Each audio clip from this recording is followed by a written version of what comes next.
seems to be a bias against creativity in schools, in certain workplaces. What is creativity really? How can we really promote it and stimulate it? Is it just a soft skill, or is it something that is deeper and more important? At least in that study, found few central characteristics, which were very messy mix of things. One of the places we got this idea of the messy minds of the highly creative person is that they can't be boiled down to one single thing. A big part of what we learned through this scientific investigation of creativity is that 스콧 베리 카우프만은 예일대학교 인지심리학 박사학위를 받은 인지과학자입니다. 그는 허핑턴 포스트의 선임기자인 캐롤린 그레고어와 함께 모두가 어수선하다고 생각했지만 천재로 기억된 사람들의 특징을 정리한 천재 보고서를 출간했는데, 천재에 대한 기존의 통념을 뒤집은 책인 것 같아 곧바로 읽어보고 영상을 제작했습니다. 그럼 바로 시작합니다.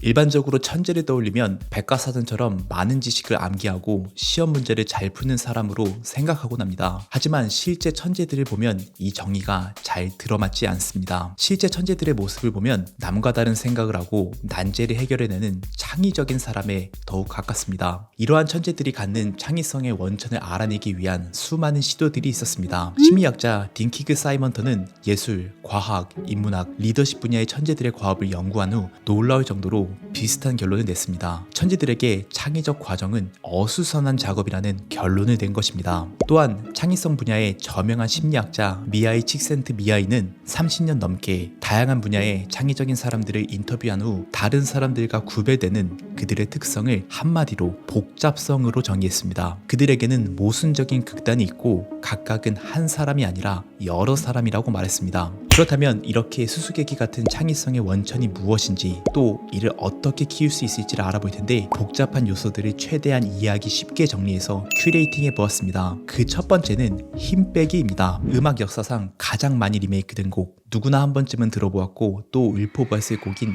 Yesterday는 수많은 음악 전문가들이 모여서 만들어낸 것이 아닙니다. 이 곡은 1964년 어느 날 밤 폴 맥카트니가 잠을 자다가 꿈에서 들었던 멜로디의 기초에 작곡한 것입니다. 천재적인 발명가 니콜라 테슬라의 가장 훌륭한 아이디어 중 하나는 실험실이 아닌 실험실 밖에서 나왔습니다. 그는 한가하게 산책하다가 교류 전류에 대한 아이디어를 떠올렸고 지팡이를 이용해 전류가 작동하는 방식을 땅에 그리며 아이디어를 구체화했습니다. 유명한 영화 감독 우디 앨런은 영감을 얻기 위해 정기적으로 샤워를 한다고 합니다. 때로는 마음에 떠오르는 것을 탐색하거나 창의력을 샘솟게 하기 위해서 1시간 가까이도 샤워를 한다고 합니다. 이 세 가지 사례의 공통점이 보이시나요? 이 활동들의 공통점은 의식적으로 무언가에 집중하는 활동이 아닌 마음이 자유롭게 떠들 수 있는 상태라는 것입니다. 사실 이 영상을 보시는 수많은 분들도 이와 꽤 비슷한 경험을 많이 해보셨을 것입니다. 컴퓨터 앞에 앉아서 창의적인 아이디어를 떠올리려고 애쓰다가 잠시 화장실에 다녀오거나 머리를 비우기 위해 가볍게 산책을 할 때, 즉 당면한 과제에서 잠시 주의를 돌릴 때 그동안 놓쳤던 연결고리가 갑자기 머릿속에 떠오르고 아이디어가 구체화되는 경험 말입니다. 이렇게 기묘하게 찾아오는 아이디어를 두고 노벨 문학상을 수상한 T.S. 엘리엇은 기막힌 비유를 했습니다. 창의성에는 마음이 기존 아이디어를 무의식적으로 처리하는 부화 시기가 필요하다는 것입니다. 일반적으로 문제를 해결하기 위해서, 새로운 아이디어를 떠올리기 위해서 책상 앞에 앉아서 골똘히 생각해야 한다는 생각과는 전면적으로 반대되는 주장입니다. 우리의 예상과는 다르게 창의성을 위해 무의식적으로 처리하는 과정이 필요한 이유는 의식적인 사고만으로는 복잡한 문제를 해결하기 어렵기 때문입니다. 의식적으로 집중하는 동안 우리는 이미 익숙한 패턴이나 논리에 갇혀버리기 쉽습니다. 반면 무의식은 더 자유롭고 폭넓게 정보를 연결합니다. 즉 무의식은 우리가 인식하지 못하는 사이에 과거 경험, 감정, 사소한 기억까지 뒤섞으며 새로운 조합을 시도하는 것입니다. 그래서 때때로 책상 앞에서 아무리 고민해도 떠오르지 않던 해결책이 산책을 하거나 샤워를 하거나 잠시 쉬고 있을 때 불현듯 떠오르게 되는 것입니다. 문제에 매달리는 시간을 잠시 멈추고 머리를 식히는 동안 우리의 무의식은 계속해서 그 문제를 이리저리 조합해보며 처리하는 것입니다. 여기서 놓치지 말아야 할 포인트가 있습니다. 이러한 무의식을 잘 작동하게 하는 핵심 원료 중 하나는 다양한 경험이라는 것입니다. 결국 무의식이 하는 작업은 우리가 과거에 접했던 다양한 경험과 정보를 뒤섞고 연결하는 것입니다. 이 말은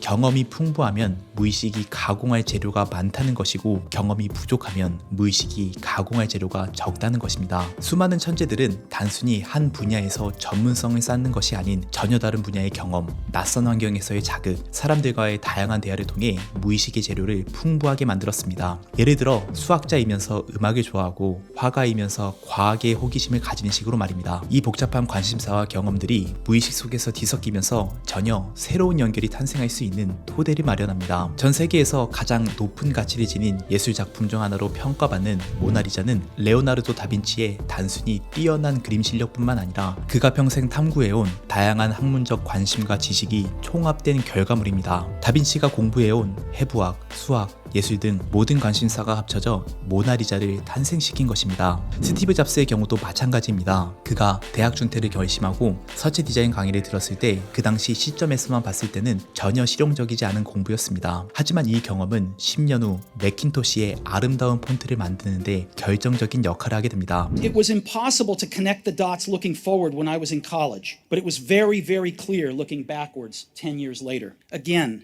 you can't connect the dots looking forward. You can only connect them looking backwards.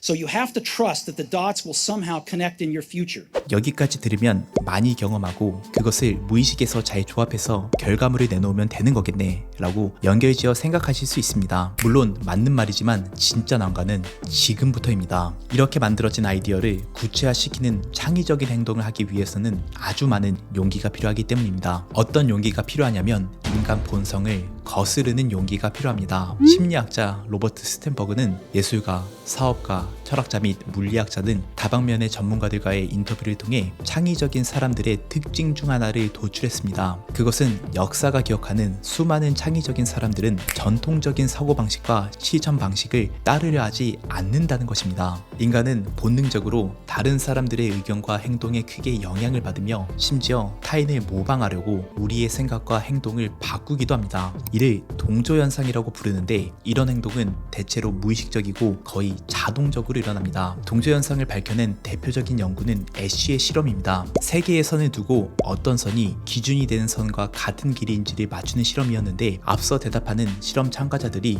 누가 봐도 명백히 길이가 다른 선을 보고 그 선이 기준이 되는 선과 길이가 같다라고 연속적으로 대답하게 되면 그 뒤에 답을 말하는 실험 참가자들도 그것이 정답이 아님을 속으로는 알면서도 앞에 말한 사람들과 동일한 답변을 하게 되는 것을 발견한 실험이었습니다. 이러한 애쉬의 실험은 집단 압력 속에서 자기 생각을 유지하는 것이 얼마나 어려운가를 잘 보여줍니다. 역사적 사례는 창의적 생각을 한 선구자들이 얼마나 외로운 싸움을 많이 해왔는가를 보여줍니다. 19세기 중반 헝가리의 상과 의사 이그나츠 젬벨바이스는 의사의 손에 묻은 작은 입자를 통해 병원에서 질병이 확산될 수 있다는 가설을 세웠습니다. 젬벨바이스는 의료진이 손 씻기 규정을 지키면 많은 생명을 구할 수 있다고 믿었고 자신이 일하던 빈 병원 상가에서 소독 절차를 시행했습니다. 그는 영하 석회액으로 손을 씻으면 환자들의 사망률이 현저하게 낮아진다는 것을 알게 되었습니다. 당시로서는 상당한 논쟁을 불러일으킬 만한 생각이었습니다. 이 가설은 동료들에게 받아들여지지 않았습니다. 젬벨바이스는 조롱받았고 병원에서 직위를 박탈당했습니다. 이 일은 그에게 엄청난 고통을 안겨주었고 나중에 그는 정신병원에 수용되었습니다. 수년이 흘러 루이 파스테르가 미생물 병원서를 발전시킨 뒤에야 소독 절차에 대한 젬벨바이스의 선구적인 노력이 비로소 널리 받아들여지게 되었습니다. 미술, 음악, 공연, 예술 분야도 비슷하게 새로운 사고를 환영하지 않습니다. 아마 재즈가 음악계에서 가장 유명한 예일 것입니다. 즉흥성과 자유로운 표현이 주요 특징인 재즈는 음악의 모든 규칙을 깼고 예상대로 비난과 분노의 대상이 되었습니다. 실제로 초기 재즈는 20세기 미국에서 공공연하게 거부당했습니다. 이런 점에서 세상은 대체로 창의성을 호의적으로 대하지 않는다고 보는 게 합당할 것입니다. 많은 사람들이 창의성을 키우고 싶어하며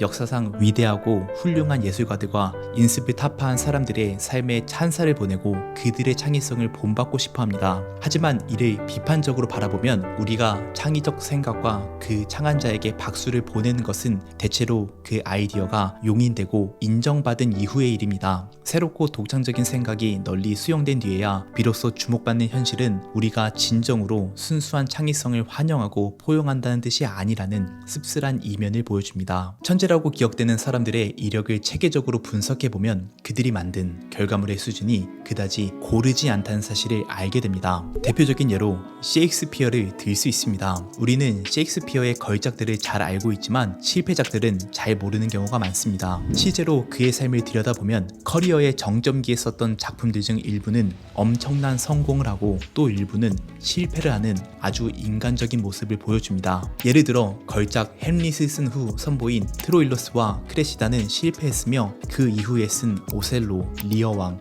맥베스는 성공했지만 그 후 다시 기대에 못 미치는 아테네의 타이먼, 페리클레스를 썼습니다. 이처럼 창작물의 질이 다르게 나타나는 이유 중 하나는 혁신의 부담 때문입니다. 모든 창작자는 똑같은 방식으로 작업해서는 안 된다는 압박에 끊임없이 시달립니다. 그렇기 때문에 독창성을 추구하는 과정에서 창의적인 천재들은 끊임없이 시도하고 또 그만큼 반복적인 실패를 겪을 수밖에 없습니다. 우리가 기억하는 창의적인 결과물들도 결국 수많은 실패를 거쳐 인정받은 것들입니다. 역사가 기억하는 천재들의 특징을 정리하며 느낀 점은 창의성이란 어수선하고 혼란스러운 과정 속에서 끊임없이 시도하고 실패를 감수하며 때로는 시대와 맞물려야 빛을 발할 수 있는 것이 창의성이라는 생각이 들었습니다. 창의성은 한순간의 영감이 아니라 지속적인 행동에서 축적되고 발현되는 것이라고 생각합니다. 그렇기 때문에 우리가 각자의 자리에서 쌓아가는 모든 경험과 시도들은 언젠가 예상치 못한 순간에 의미 있는 연결을 만들어낼 것이라고 생각합니다. 어쩌면 이러한 마음가짐 자체가 창의성을 꽃피우는 첫 걸음일지도 모릅니다. 오늘 컨텐츠는 스콧베리 카우프만, 캐롤린 그레고어의 저서 천재 보고서를 토대로 만들었습니다. 책에서 소개된 천재들의 특징 10가지 중 3가지 키워드를 중심으로 내용을 풀어봤지만 다루지 못한 다른 좋은 내용들도 많습니다. 보다 자세한 내용을 알고 싶다면 책을 읽어보시길 권해드립니다. 끝으로 책에서 인상 깊게 본 구절을 하나 소개해드리며 마무리하겠습니다. 끝까지 시청해주셔서 감사드립니다.